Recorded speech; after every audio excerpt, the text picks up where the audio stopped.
Wonderful. I see that we've got a good number of people who have joined us.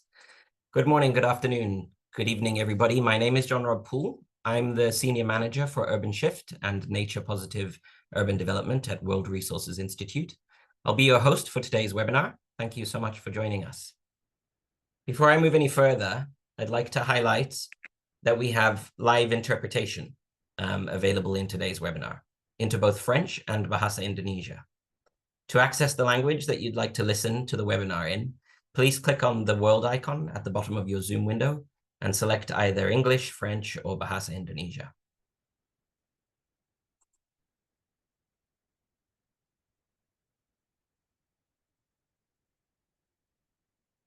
Wonderful. Numbers are growing still here, but let's get moving on today's exciting webinar. So thank you very much, colleagues, for joining today, this Urban Shift webinar, an introduction to the Climate Hazard Vulnerability Assessment Framework to prioritize resilience actions in cities. This is part one of a three-part webinar series of capacity building webinars that are co-organized by WRI India, Urban Shift, and Cities for Forests. The series is designed to build capacity of city officials to conduct vulnerability assessments and to implement nature-based approaches to enhance climate resilience in cities. This is the first of the three webinars. Today's webinar focuses on the Climate Hazard Vulnerability Assessment Framework, but we have two subsequent ones. The second one will focus on nature-based solutions to tackle extreme heat in cities, and that will be on the 5th of March, 2025. And then the third webinar will be on nature-based solutions to mitigate urban flooding and stormwater in cities, and that will be on the 26th of March, 2025. We encourage you, colleagues, to attend all of these webinars for a comprehensive learning experience.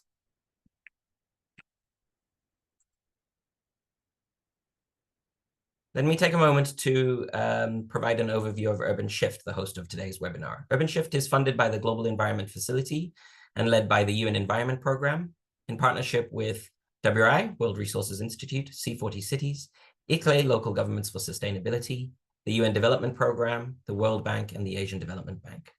Urban Shift builds on the lessons and experiences of the GEF's Sustainable Cities Integrated Approach pilot, and we support cities to adopt integrated approaches to urban development, shaping a resilient, inclusive, zero-carbon future where both people and the planet can thrive. As I mentioned earlier, this webinar is led by Urban Shift, but in collaboration with WRI India and Cities for Forests as part of a three-part series. So we hope you can join the subsequent ones.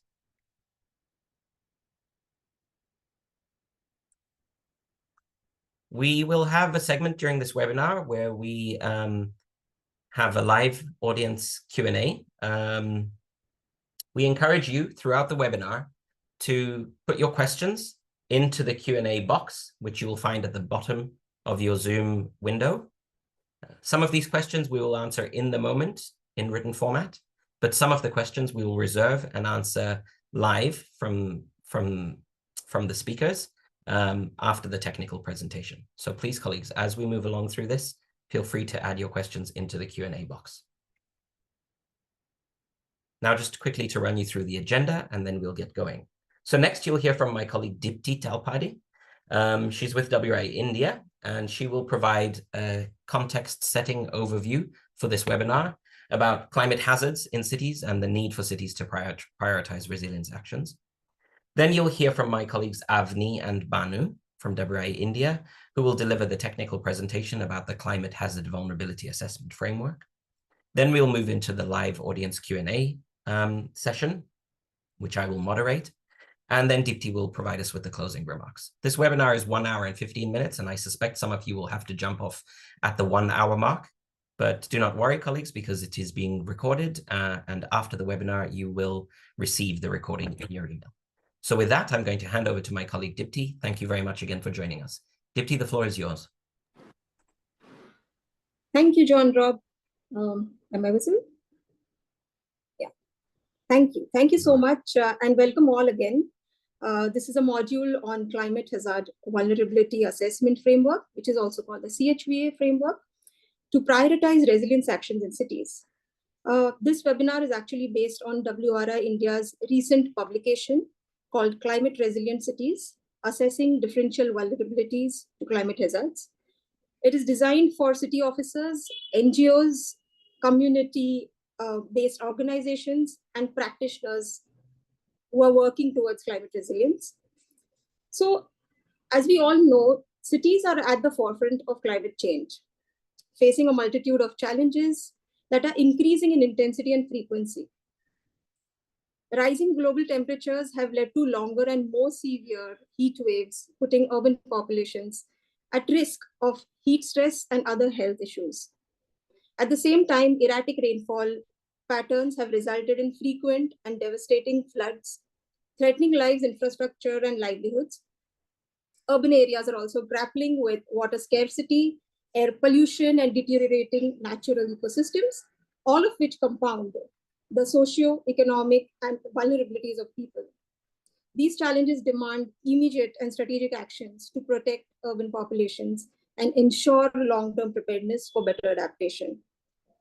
So as these risks disproportionately affect underprivileged communities who often lack the resources to cope with such crises, understanding differential vulnerability to climate hazards is key. By assessing how climate risks affect different populations, areas, and infrastructure, city authorities can now take targeted, inclusive, and effective resilience plans. This webinar will provide insights into the CHVA framework, a tool designed to identify and prioritize vulnerable areas and communities. It's one that we at WRA India have also successfully in many cities carried it out to reduce hazard vulnerability and helping them prioritize and identify resilience actions. So with that, we'll have Avni Agarwal, who is the program manager, and Bhanu Khanna, program manager geoanalytics at WRA India, who will guide you through the concepts, data sources, templates, and tools, which ensure that climate action plans focus on those who are economically, and politically most at risk. With that, I'd like to hand it over to Avni Agarwal and Bhanu Khanna to take us through the session. Thank you, and over to you, Avni and Bhanu. Thanks, Deepti. Hi, everybody. My name is Avni, and along with my colleague Bhanu, we will go over this interesting topic today. Next slide, please. Our session is divided into 4 parts. We'll first set a brief context and establish the need to assess climate hazards and vulnerability. And Deepti has covered some bit of it. Bhanu will then take us over the CHVA framework itself in greater detail. I will then speak about how we can operationalize the framework while working with urban local bodies, cities, communities on the ground. And finally, Bhanu will take us through some use cases of the framework. Next slide, please. We've been reading about extreme climate events across the world. Some of us have even experienced it in our respective cities, either in terms of health impacts, livelihood impacts, service delivery interruptions, or other weather-related challenges. The world has been witnessing a range of extreme events, with wildfires and acute droughts on one hand, heavy rainfall and floods on the other. In fact, increasing heat and water stress are slow onset disasters in developing countries that cities need to start planning for and addressing more urgently. And so it is critical that cities start integrating risk and vulnerability mapping into urban planning and policy making. Next slide, please. While we are experiencing these climate risks in the form of, these extreme climate events or slow onset disasters, our urban areas are evolving and expanding rapidly. And the way we are building our cities is often putting them at greater risk to climate hazards. What you see on the screen is an example from Bengaluru, an Indian city in the southern part of India, where we have observed that almost 85% of floodplains have been built upon.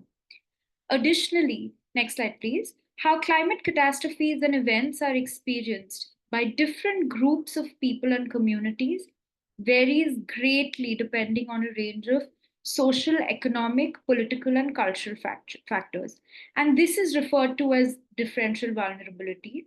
And the framework that we will discuss today aims to bring this concept of differential vulnerability to light and make a case with city officers or users to make visible the differential impacts and experiences of climate change.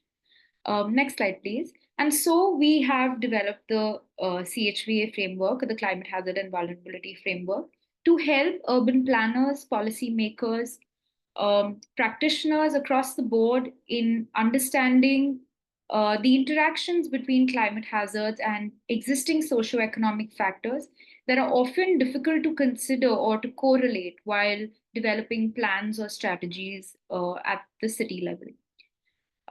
Next slide, please. The CHVA framework aligns with IPCC's three determinants of risk: hazard, exposure, and vulnerability. Next, please. Hazards are natural or human-induced events or trends that may cause loss of life, injury, health impacts, or impacts on infrastructure.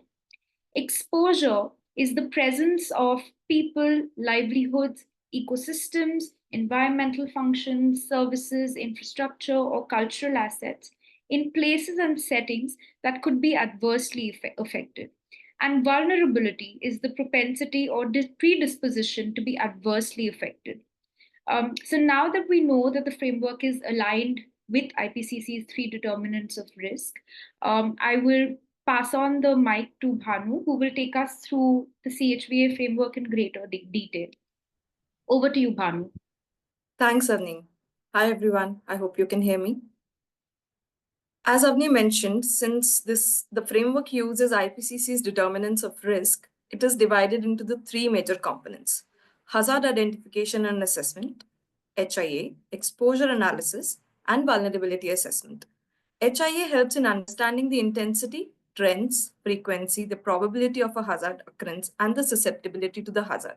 It also helps us in identifying which of the elements in the city, including people and infrastructure networks, are impacted by the hazards. Exposure analysis provides with the details of who all and where all these elements are located in the city that are at the risk of exposure to a particular hazard or multiple hazards. This step allows us to spatialize the extent of the exposed areas to individual hazard, multitude of hazards, or the compounded effects of hazards. It also can provide the rate of exposure, such as to what duration a particular element is exposed to a particular hazard or multiple hazards. Second, the vulnerability assessment is determined by the lens of sensitivity and adaptive capacity. It helps to understand how the vulnerability is distributed given the socioeconomic, demographic, political, and cultural drivers within the city. Next, please. So this flowchart is essentially the entire framework here, which is divided into the three buckets as we discussed. So HIA here is a must-have to identify the key hazards in the city, which are then divided into these four groups of hazard.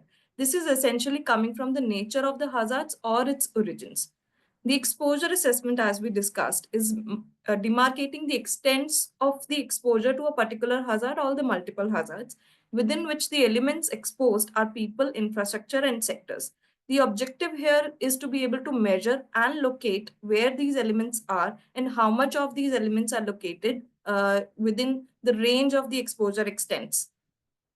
Towards the third bucket, the vulnerability assessment, we have sensitivity and adaptive capacity, which allows us to put everything on the equity front. It layers the HIA and exposure analysis to recognize the differential risks faced by the city people and infrastructure, and also by the degree of impact that depends on and is accelerated by the complex interactions between the fiscal, social, and governmental factors.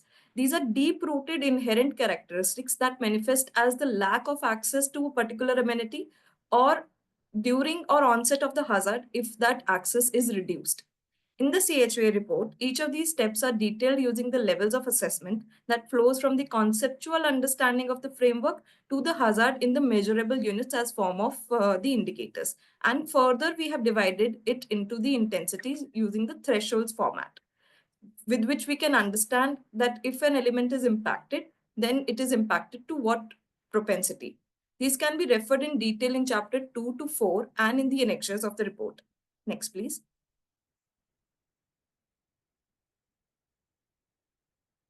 Coming to the levels of hazard identification and assessment framework, which is the step 1. This is the flow diagram, and such flow diagrams you can see throughout the report. And this flow diagram explains us the individual levels and the sub-elements of the framework steps. For example, here, the hazard groups as we see, from hazard group, it ranges to the hazard categorization and subcategories, which flows to the indicators, which are the measurable units, and the thresholds, which define that within these measurable units, what is the propensity of the indicator, and then therefore reaching to the hazard impacts, where we can identify which elements are impacted. Next, please. Here, the hazard groups, as I discussed, are divided into the 4 buckets. Meteorological and hydrological hazards are dependent on the interactions between the land, atmospheric cycles, oceans, and climate patterns. Geological hazards are a result of the seismic activities caused by the Earth's geophysical state that can cause and change the surface and the near surface land. For example, the landslides. The environmental hazards can be attributed to the anthropogenic activities and the urban pressures that degrade the natural ecosystems. These groups are further subcategorized with these indicators where we identify location, intensity, frequency, magnitude, and likelihood of these hazards, which is discussed in detail on the next slide. Next, please. As we see here, with the meteorological, hydrological, geological, environmental hazards, we have these different indicators which are measurable. For example, here on these indicators, we see the temperature trends, we see the extreme events, we see the land surface temperature, etc., which can be measured both at the micro level, which is using the station level data, the point level data, or spatialized across the city. These indicators are based on the definitions that are provided by the agencies, which are widely accepted within the climate research institutions and at the government level. Here, in most of these indicators, in Indian case, we have used the definitions which are provided by the Indian authorities, such as Indian Meteorological Department. But we can also take the definitions by NOAA, WMO, or even the African Center of Meteorological Applications for Development, given the geography of interest. We often take these 30-year baselines or the longer periods to identify the long-term averages with which we can compare the anomalies and try to understand if there have been growing variations with the baseline. Now, this phenomena can help us understand if the trends will eventually turn into hazards or not. Some of these hazards listed here are also interlinked due to their fundamental nature. For example, they can have a domino effect or trigger the other hazard. Like rising sea temperatures can lead to occurrences of cyclones, occurrences of storm surge, etc., which can also lead to the localized flooding and extreme rainfall events. Next, please. Detailed methods of assessing each of those indicators listed before on the previous slide are detailed in the chapter 3, 4, and 5 of the report. Here, for example, we are discussing the trend analysis, then the spatial identification of areas, and the impact assessment. We have provided the data inputs, the data sets, the sources, the thresholds that we have used, the potential use cases, and how the illustrations may look like in the report. Next, please. You can see this is how they are provided in the report. So corresponding to the trend analysis, you'll see the data sources, you'll see the data products, you will see like the nature of the data that can be used, and then the case studies to illustrate what kind of insights can be derived and how the outputs may look like. Next, please. This is one of the examples, as I said, using the station level data for air temperature. We have mapped this for the Mumbai's geography, one of the biggest cities in India. For Mumbai's geography, when we mapped, we could see that between 2015 to 20, there's like a huge difference of 1 degree Celsius average temperature increased. This is using the baseline, and such baselines can help us understand which of these characteristics are changing, or if there is a significant change, or if there is a nominal change, and if they're potentially relating them to the future scenarios. We can also see if some of these Some of these parameters are critical to the geography. Next, please. This is one example of the spatializing the data sets, where we have used a satellite-derived information such as land surface temperature. Here in this case, land surface temperature is widely used to assess the heat island effects in the city. Cities are known to experience the urban heat island effects. More the paved surfaces, greater the heat trap, cities remain hotter throughout the night. Here is the example from Mumbai, where we have used a daytime LSD, which is a granular format of LSD, to identify the neighborhoods that are relatively at higher risk of heat stress. We identified that a lot of these informal settlements in Mumbai experience 5 degrees warmer LSD than their neighboring residential areas. Such datasets and visualizations allow for the greater understanding of the dynamics between the built form, anthropogenic activities, local habitat conditions, and land cover such as greenery, water body that can hugely impact the microclimatic conditions. Next, please. As the name suggests, LSD is derived using the satellite data and depends on how the different land surfaces interact. Now, different land covers have varying characteristics in terms of how hot they can get. So, daytime can have a huge influence on the bare soil or the non-irrigated lands, which can get hotter. But as as the sun goes down, these land covers are known to eventually cool down. However, the concretized areas, which are often situated in the core of the city and are surrounded by all paved areas, remain hotter, which is the case of the UHI. These areas have high share of population often residing, thus putting greater number of people at the risk of increased heat stress. Here is the example for one of the tier 2 cities, or developing cities in India, where we can see the LST around in the city, and where we can observe the different patterns in the LST within the city core. Next, please.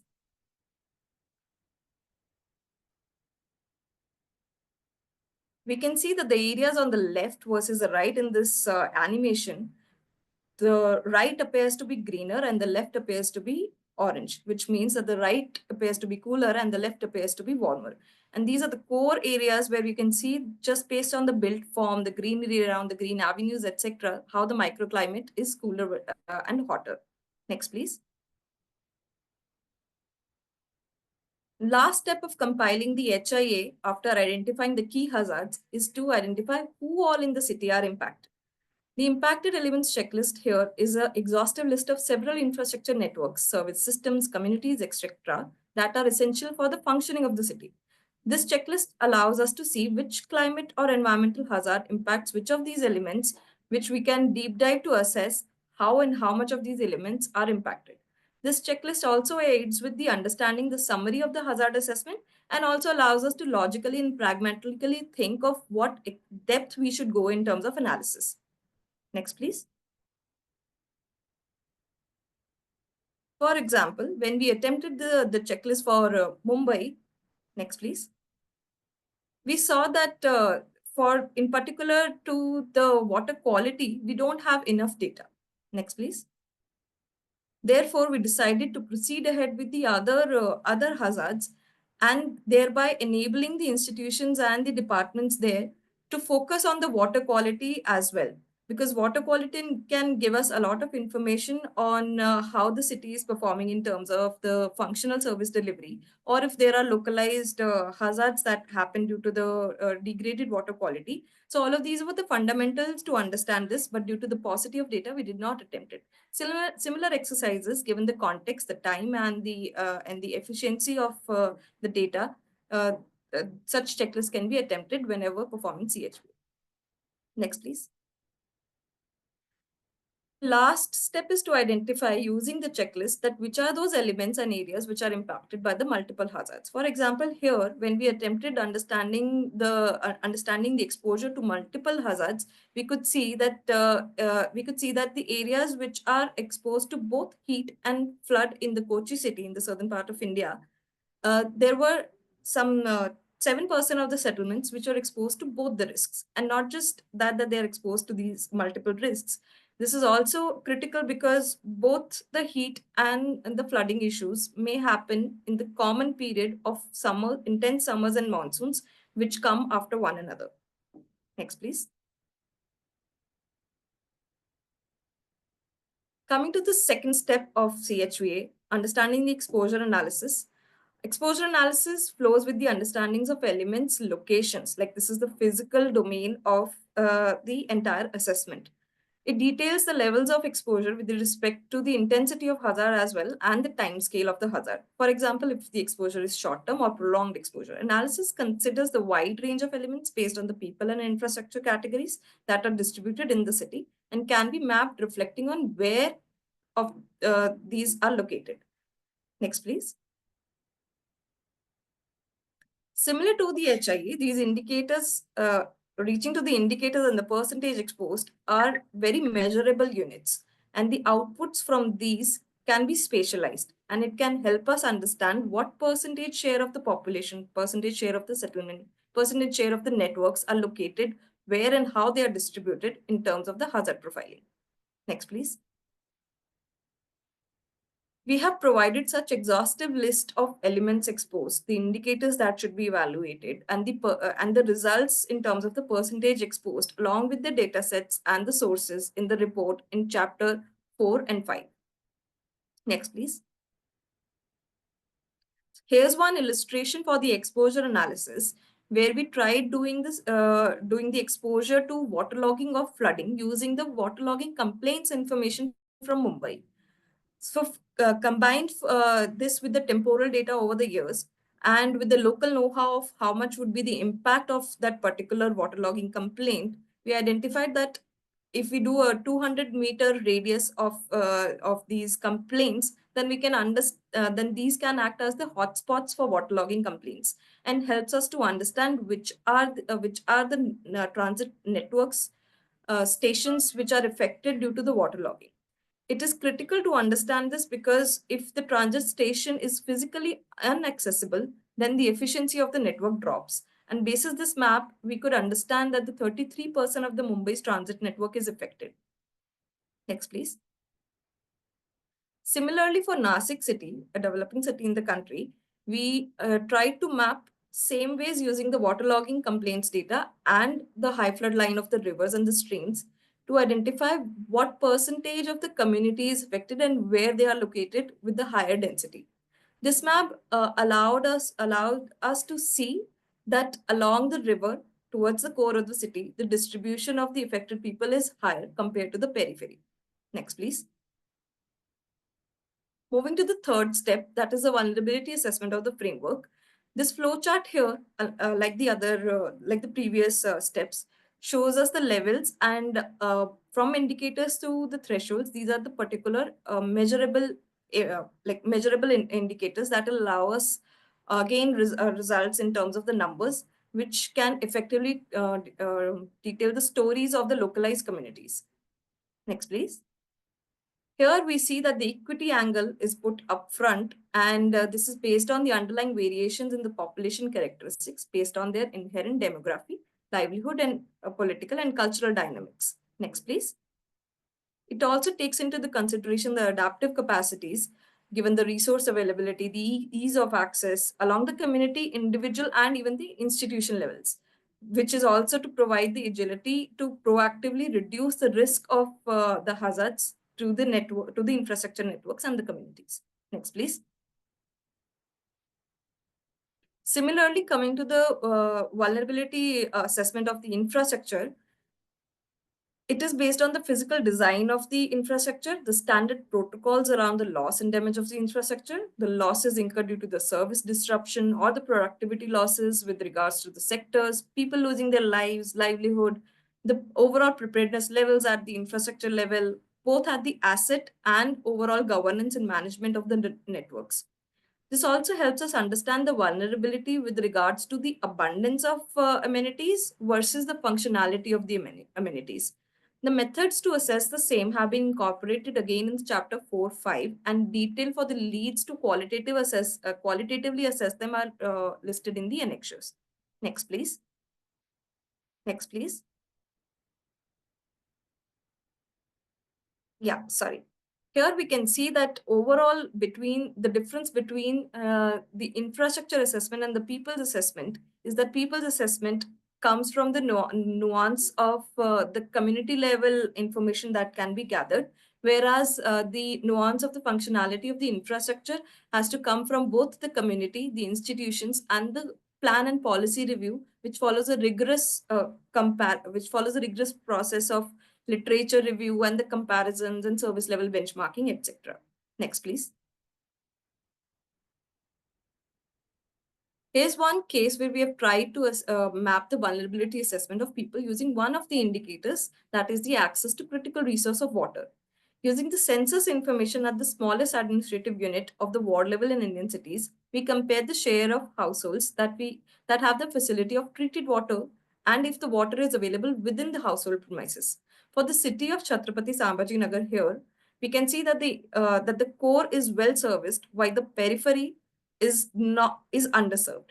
This helped us understand that the distribution of the infrastructure networks with regards to water supply are effectively working within the city, but they are developing in the periphery, where the communities and the infrastructure are located in these wards may be at high risk to hazards like increasing heat, water stress, water scarcity, etc. Next, please.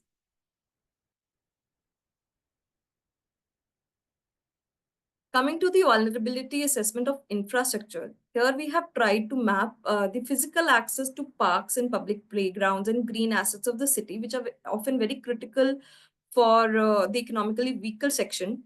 Here we tried to map them based on the physical connects, like how much of these facilities are available within the 800 meters, that is a 10-minute walkable distance in Kochi. And we found that the two-thirds of the city residents cannot access these amenities within 10 minutes of walking. Next, please. It's not just about the physical access. It also comes down to the congestion in the physical access. Here, it's an example of a fire station service area in Mumbai between the different hours of the day. For example, here the temporal analysis compares how much service area can a fire van access during the lean hours like 12 a.m. and how much does it reduce to during the peak hours such as 10 a.m. We could see that the reduction is by more than half of the service area, which is quite significant, which means that even if the amenity, the fire station is present there, they cannot effectively reach on time. Next, please. Here's one example of successfully mapping the local critical public amenities and the point of contacts for the services in case of emergencies that can help reduce the risk significantly and make communities better prepared in case of climate hazards. The Conquer Design Initiative, started at the community level in Kibera along the river in Nairobi, is not only the way of understanding the neighborhood issues, but also allowed for co-developing solutions that have actually been formally integrated into the special planning area. Now I'll hand over to Avni, who will share more towards the operationalizing of the CHVA. Thank you, Bhanu. Now that Bhanu has taken us through the 3 steps of the CHVA framework in detail, we'll try to understand how such an exercise can be undertaken and operationalized on the ground. So to do that, we've divided the operationalization process into 7 different phases. Some of these phases can run parallelly depending on the context of your city, and so the timeline and duration might differ. These can be modified in line with your city's needs, context, resources. And along with the timeline, we've also identified 8 different types of stakeholders that can drive the assessment process on the ground.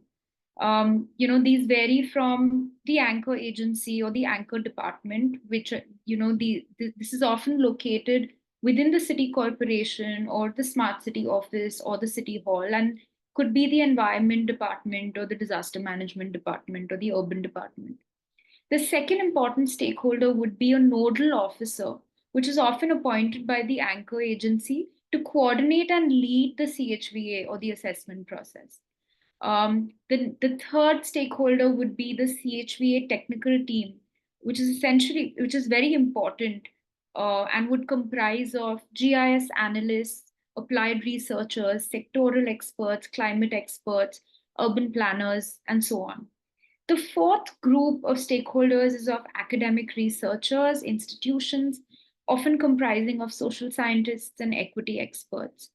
The next important stakeholder group is communication experts that can help with data visualization, graphic designing, copy editing, media outreach, putting this information on social media, and essentially translating this technical information into easy to understand formats for larger groups of people. Our next key stakeholder group would be individuals or organizations representing underserved, marginalized communities, either through working groups or civil society organizations, community-based organizations, rights-based groups, and other affected communities. Again, one key stakeholder group in this mix is official data providers. And these could be from municipal departments, service providing agencies, government and semi-government agencies. And finally, our last key stakeholder would be locally elected representatives who can actually take political initiative to take climate action in their wards or zones. Next slide, please. So we'll go over each of these phases with some examples. The first phase of this process is background preparation, and this would entail establishing the overarching need for conducting such an assessment and understanding why it's required, determining what the geographic and the technical scope and scale would be. So, like it could be related to a city's climate action plan, development plan, heat mitigation plan, cooling plan, or other resilience strategies. The next would be identifying nodal agencies that will anchor the CHVA process. So it could be within the municipality, city corporation, smart city office, and so on. Identifying and mapping the governance ecosystem and listing out all relevant agencies, actors, organizations that could provide data and information, that the team could or the users could engage with for input and feedback would be another essential step. The next would be reviewing existing reports and secondary literature relevant to this assessment process. And finally, reaching out to stakeholders for preliminary consultations and informing them that such an exercise is being considered and what the timeline of this exercise would be. Next slide, please. We wanted to share an example of Tamil Nadu's governance ecosystem that the team understood and mapped out while developing a heat action strategy for the state. So it includes a list of ministries, and these range from environment and climate change to housing and urban development, and various departments within these ministries, again, ranging from the State Pollution Control Board to the Forest and Disaster Management Department to the Town and Country Planning Department, and so on. Additionally, range of documents, plans, guidelines, and reports that are relevant to developing the heat action strategy. So this agency matrix, along with corresponding studies, policies, and plans, helps create a base and a foundation for the CHVA process and is the first step in operationalizing such an effort on the ground. Next, please. The second phase of this process is city profiling, which is essentially a snapshot of the climatic, environmental, ecological, spatial, socioeconomic, political, and governance context of the city. It provides a baseline for the CHVA process, wherein there are multiple aspects that users would need to cover. So this would range from detailing out the geographic context so that citizens understand what the city's topography is, what is the location of with respect to the watershed of the city, what is the city's proximity to ecologically sensitive zones such as forests, lakes, mountains, and etc. Again, these would range to understanding the urban context, the communities and the groups, frontline workers that are more vulnerable, establishing the climate vulnerability context by assessing secondary reports, referring to global, national, and state climate reports, and analyzing the ecological system, and this would include plants, animals, marine life, wetlands, grasslands, etc. Next slide, please. The third phase of this process would be scoping and community engagement. And it is important for the coordinating team to have a fuller qualitative understanding of the forms and experiences of vulnerability that communities face. And often this additional layer of information, along with official data, can really help contextualize official data sets and ground it in community experiences. So in this phase, we suggest that the team conducting the CHVA, either led by the city government or community, undertake exercises to gain a more complete understanding of community needs and engage and partner with community organizations working with underserved communities and marginalized groups.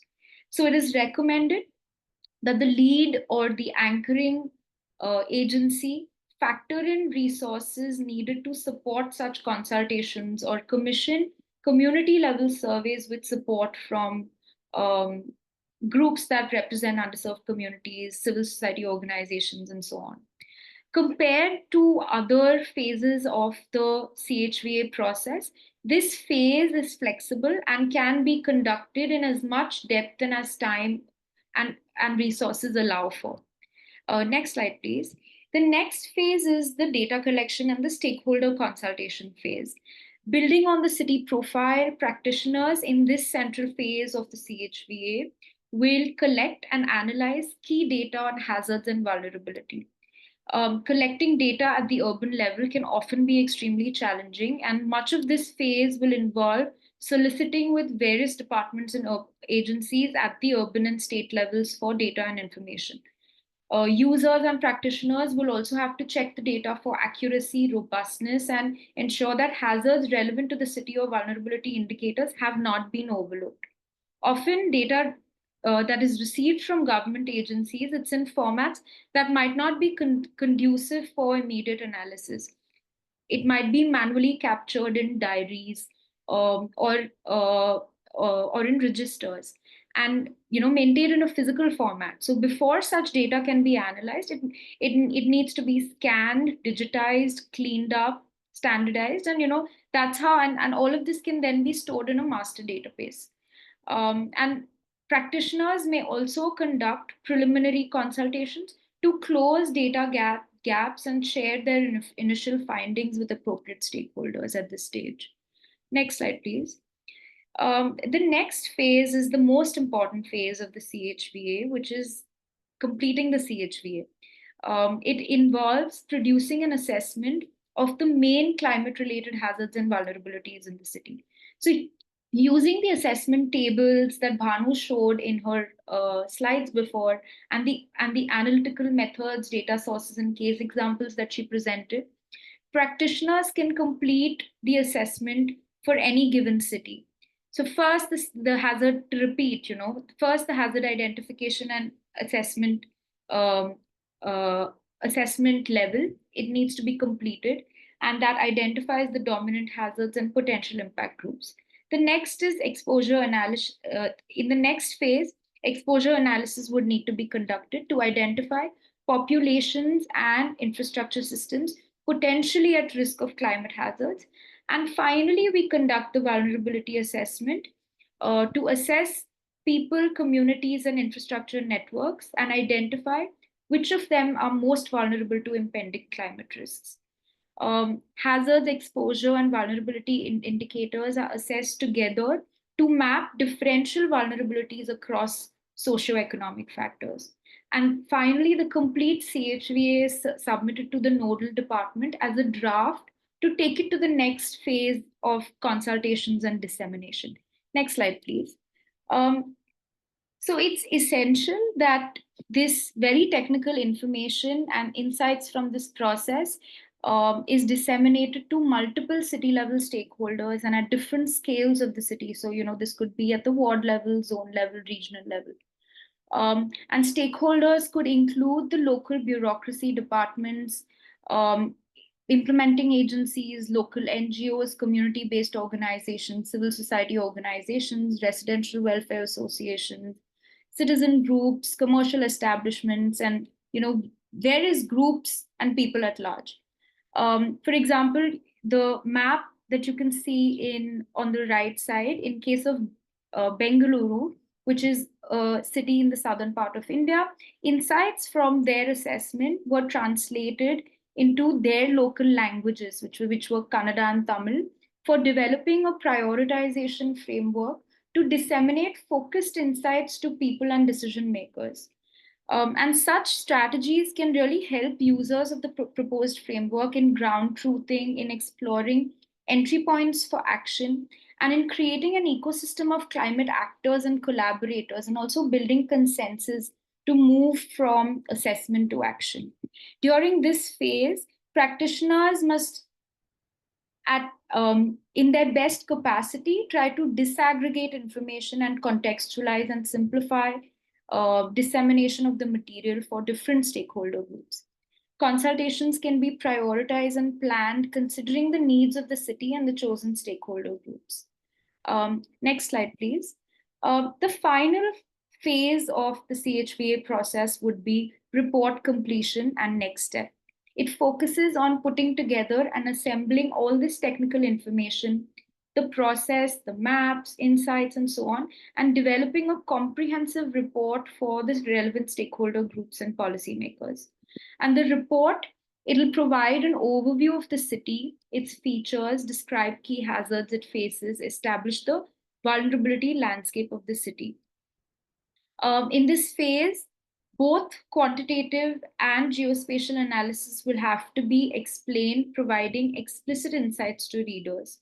And vulnerable groups, locations, wards, communities, neighborhoods must be highlighted so public and private change makers can prioritize action in these neighborhoods or communities. The practical utility of this exercise could range from climate action, development, planning, resilience planning, disaster reduction planning, and other such projects. And this could potentially provide an evidence base that cities can use to identify projects and obtain climate on development finance for also. And it could also be used to explore governance interventions that cities might want to think about to reduce vulnerability and demonstrate the need for coordination and communication across departments and agencies within their governance ecosystem.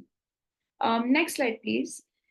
So when we were trying to implement the Mumbai Climate Action Plan through sectoral convenings and using insights to prioritize action in high-risk neighborhoods, we started with conducting 4 multi-stakeholder workshops in the city. And these ranged from flood risk in the city to nurturing vegetation and community-based adaptation in vulnerable neighborhoods to air quality improvement. And insights from the vulnerability assessment of Mumbai were presented at each of these convenings to initiate a dialogue and create an ecosystem of change makers to take implementation forward. And a key insight in the vulnerability assessment report was of the occurrence of landslides, which was presented at the flood risk workshop, wherein out of 287 landslide prone locations in the city, 200 overlapped with slum or informal settlements. And in fact, slum community members impacted by such landslide occurrences were brought in as key stakeholders and participants at the workshop, along with the city corporation and local organizations. And what this did is it led to a difficult but an important conversation on this issue among impacted groups and policymakers and bureaucrats. Next slide, please. And among many key insights, takeaways, and outputs, this specific conversation on landslides led to the city corporation facilitating and undertaking landslide preparedness training sessions for high-risk communities in the city. And these training sessions are, of course, not a permanent solution to the problem, but they were deemed as an urgent step towards addressing the intensity of this hazard among slum and informal settlements. And of course, it was also recognized that improving urban service delivery would be an essential component of exploring a more long-term solution to the risk of landslides in vulnerable communities. Next slide, please. Well, while we encourage cities to use this framework, we also acknowledge some limitations that the framework comes with, while using it. And the first one is related to data. So since the CHVA as a framework is often owned by government authorities, official data forms the backbone of this analysis. In data deficient situations, reliance on official data that may not be recent, granular, or even existent can really be a huge challenge. And official data also often doesn't capture the experience of migrants or informal communities. The second big limitation is capacity.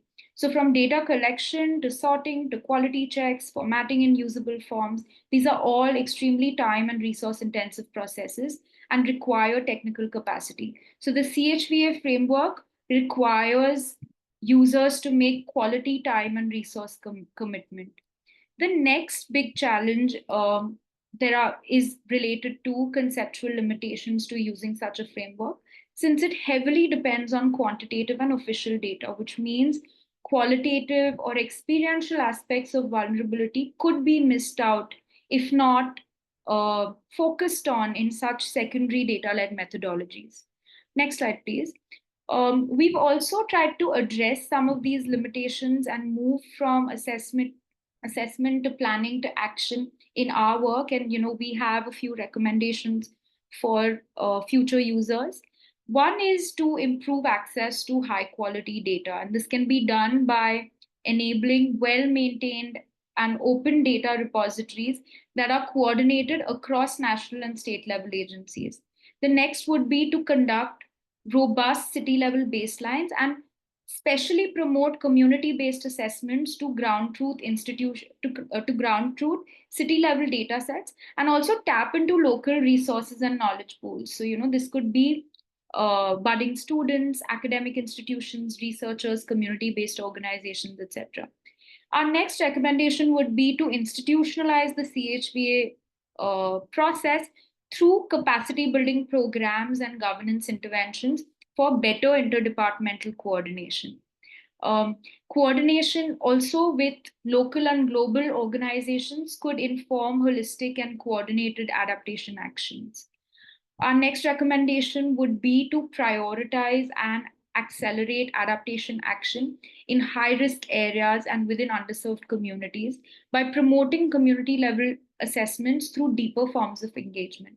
And finally, incorporating both quantitative and qualitative aspects of social drivers of vulnerability into the assessment process.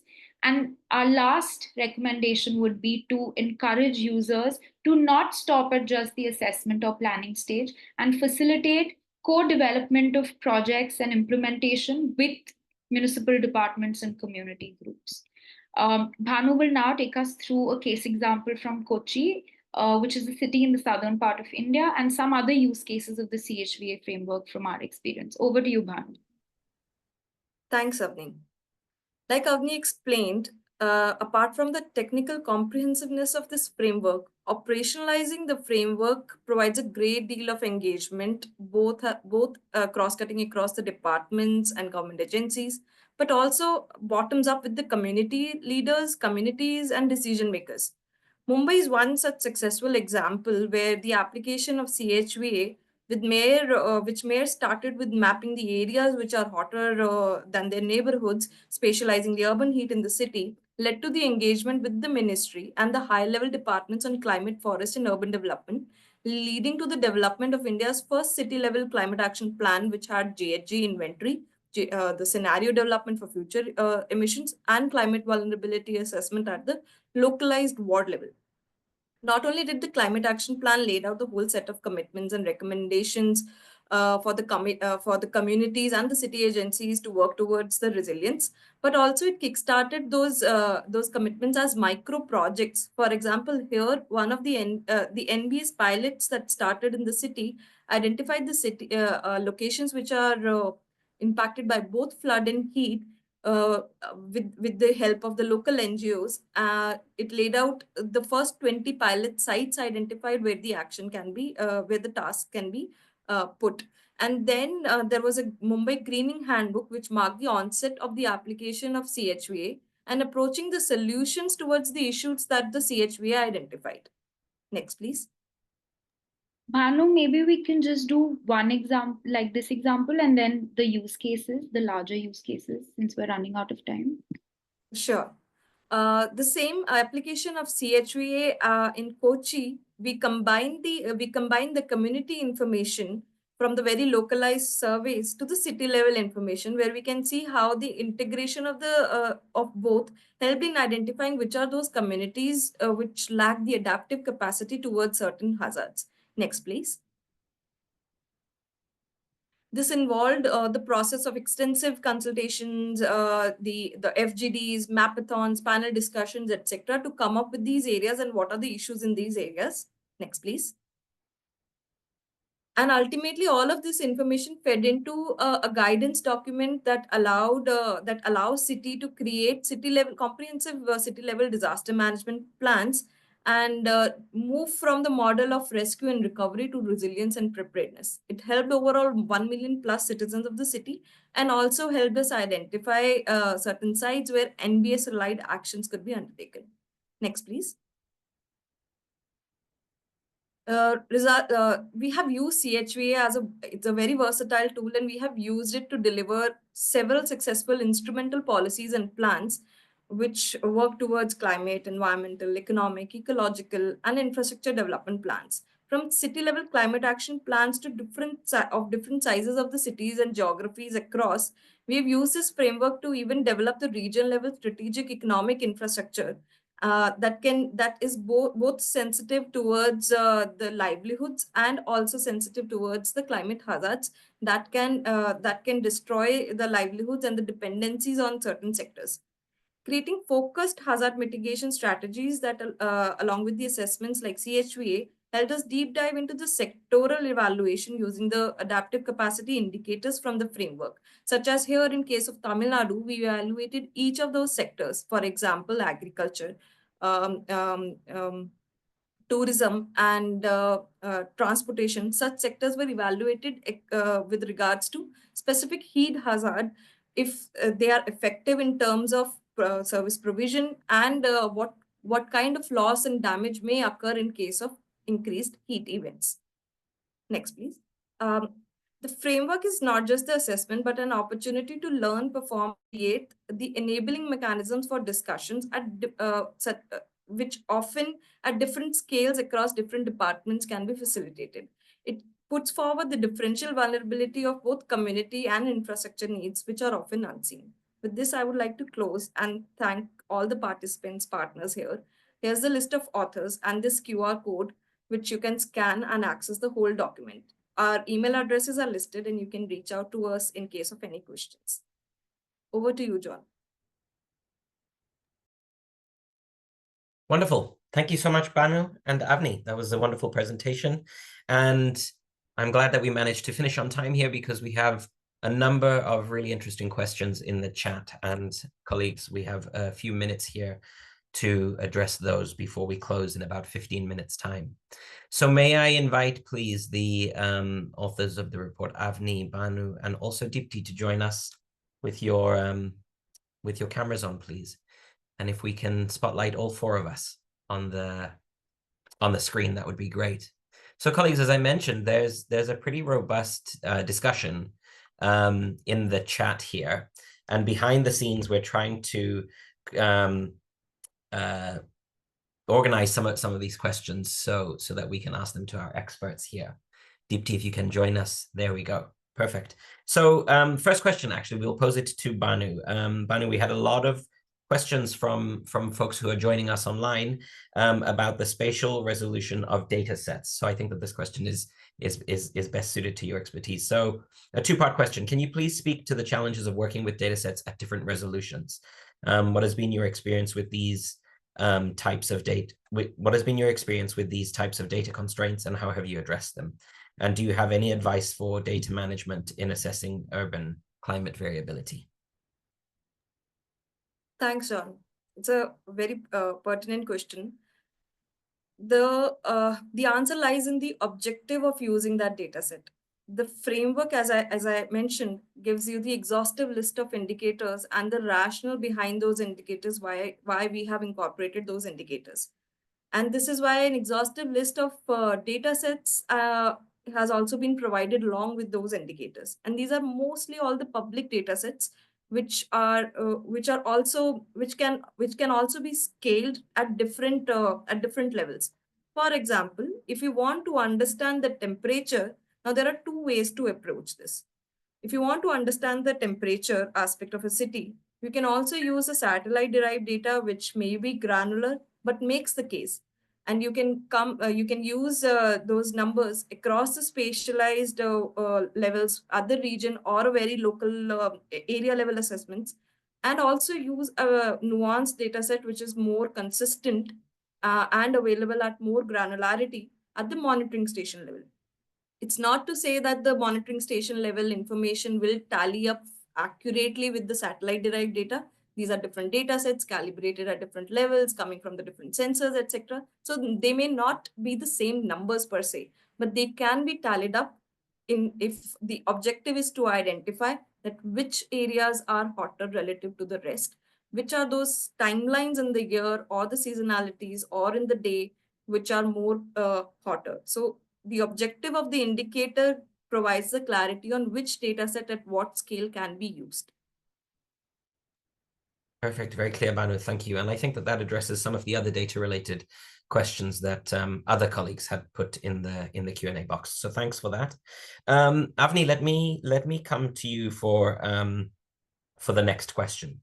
So right at the beginning of the presentation, you shared that we are using the IPCC's framework of risk, hazard, exposure, and vulnerability. But the person who wrote the question said that some stakeholders may be more familiar with the previous framework that describes vulnerability as a function of exposure sensitivity and adaptive capacity. So how would you respond to these stakeholders who are still using that kind of framework? And does the new IPCC framework incorporate elements from the previous framework? And what are the advantages of the new one compared to the previous one? Well, this is again an existential question, even for authors working on the report, which sort of framing should be used. But we've tried to stick to the latest IPCC framing. So, as we said, that the framing defines risk in terms of hazard, exposure, and vulnerability. And vulnerability has, in our framework, further been understood in terms of sensitivity and adaptive capacity.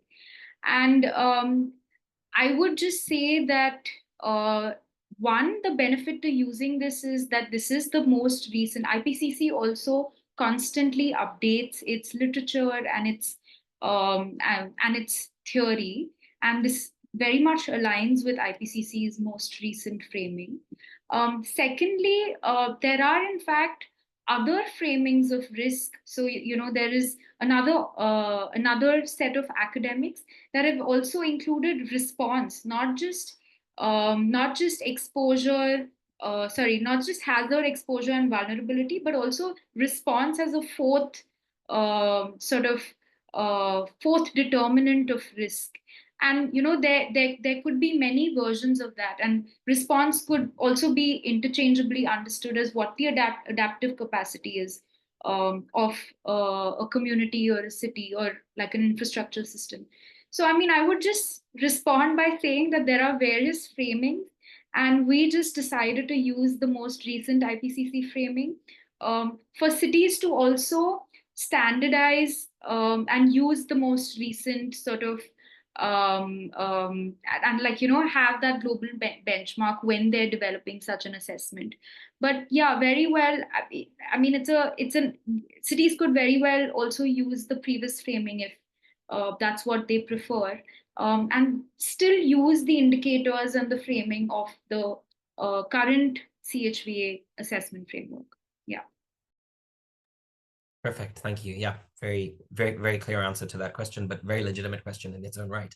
Thanks, Avni. So Dipti, can I come to you then for the next question? So as the program lead for urban resilience, and also as somebody with a lot of expertise in nature-based solutions, I feel like this question is appropriate for you. So the colleague says that this framework enables the implementation of nature-based solutions such as sustainable urban drainage systems, stormwater tanks, among other infrastructure for climate resilience. How could it be mobilized as an instrument for capturing value from nature-based solutions? Yeah, no, a very valid question, and thanks so much, JR, for bringing this up from the chat. So, I mean, I can give experience of what we did in Mumbai. So, the CHVA actually allowed for certain maps, which already Avni and Bhanu have shared. For example, the heat hotspots in Mumbai, or even the flood hotspots in Mumbai. And just overlaying them, you kind of are able to prioritize which wards are facing extreme vulnerability. And when you overlap even the socioeconomic structures where, you know, for example, there are more informal settlements, we knew that these are the spots that we need to go and, you know, work further in for adopting nature, you know, for having nature-based solutions, looking at more sort of local needs further. But that assessment kind of helped us, you know, direct us in that direction and give us, so it provides a lot of value in determining where which nature-based solution is applicable. And I think that's been the greatest value from the assessment. It also provides a very nice base to give this sort of scientific reasoning of why you choose certain sites, why you have chosen to pick up a certain sort of nature-based solution, whether it's, you know, greening, or whether it's providing for better drainage systems, and how to do that with respect to proximity to other natural ecosystems. So I think in so many ways, it provides value for nature-based solutions. Wonderful. Thanks very much, Dipti. Bhanu, let me come back to you, please. So I have a couple of questions, but let me ask one in the interests of democratizing this Q&A session here. So Bhanu, the question is, can the CHVA be effectively standardized across countries? You obviously gave the example of how you've used it in many different contexts and for different sectors and cities in India, but can it be standardized across different countries and hazard types, or does this localization limit its comparability? No, not at all. In fact, last year, I had one session in Canada where I presented the same framework, where we discussed the gaps and the limitations or the similarities between the data sets that exist in Global North versus Global South, and the applications which are definitely very similar because the ideas and objectives again are similar, right? Here, if I'm discussing that the so-and-so data set is available at the ward level from India Census, or so-and-so data is available at the village level from India Census, the same way these data sets are available both from the satellite-derived coarse resolution data sets and through the censuses at the different country level, county level, province level, state level, region level from other countries. Like Canada, you'll find these surveys at province level. In US, you'll find these data sets at county level. So it depends what is the terminology that different institutions, departments, and agencies may use. But there will be these units of the data sets that one can take. The only difference between ranging from a smaller unit to the larger unit is how you spatialize it. If the idea is to just speak about that these are the given unique trends, then probably the averages, the spatial averages, the aggregates may work. But if the idea is to visually see within that larger region which are the areas that are probably at higher risk compared to the others, then spatializing at granular level helps. And then therefore you use, at that level, you use more nuanced, more granular data, which can be the neighborhood data. So there's definitely no bar that the data can only be aggregated at the Indian administrative units. The same methods, approaches can be applied at any of the boundaries. Okay, wonderful. That's great. That actually leads really nicely into another question that we had, and I think I know the answer from your response here, Banu, but let me double check with Avni. So Avni, the question is, so can CHVA be equally relevant for smaller urban local bodies like Nagar Panchayats? What's the case behind doing this at the district or the block level, the smaller sub-city unit?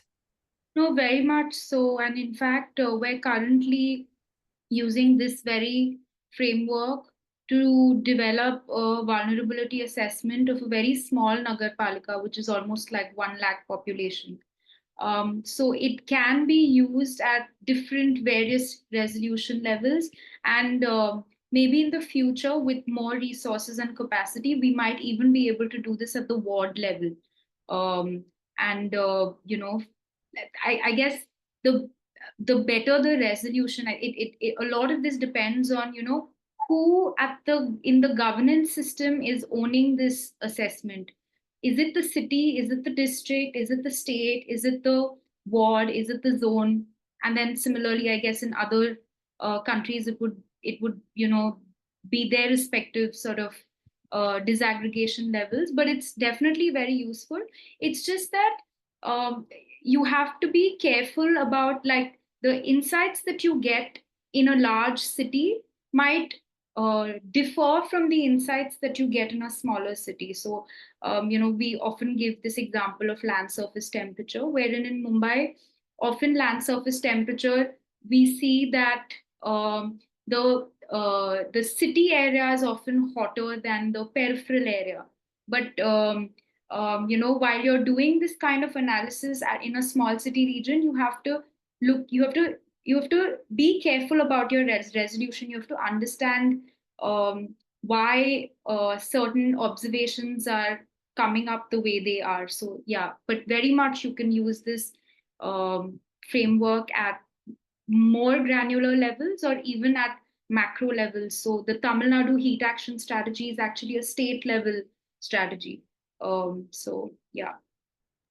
Perfect. Wonderful to understand, right, that it has such a spread of applicability from the state level all the way down, even to the potentially the ward level. So thanks so much, colleagues, for your expert insights there into those questions.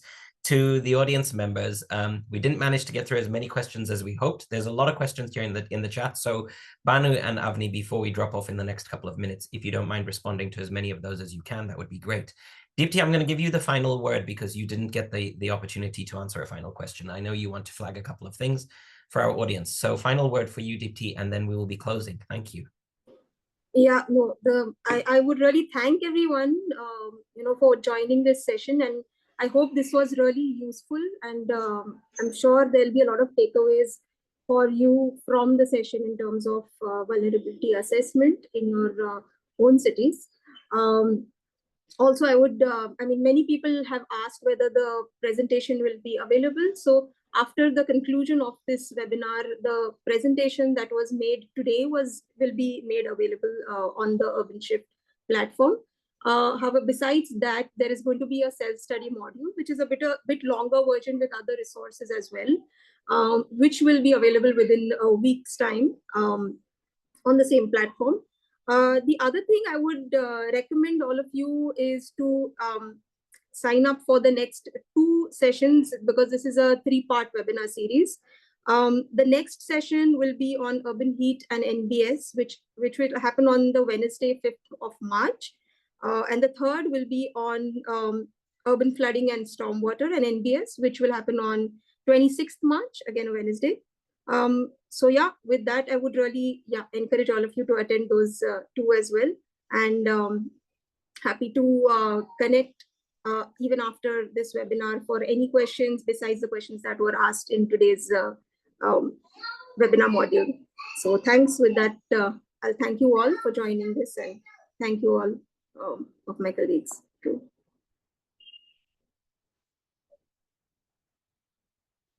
Thank you.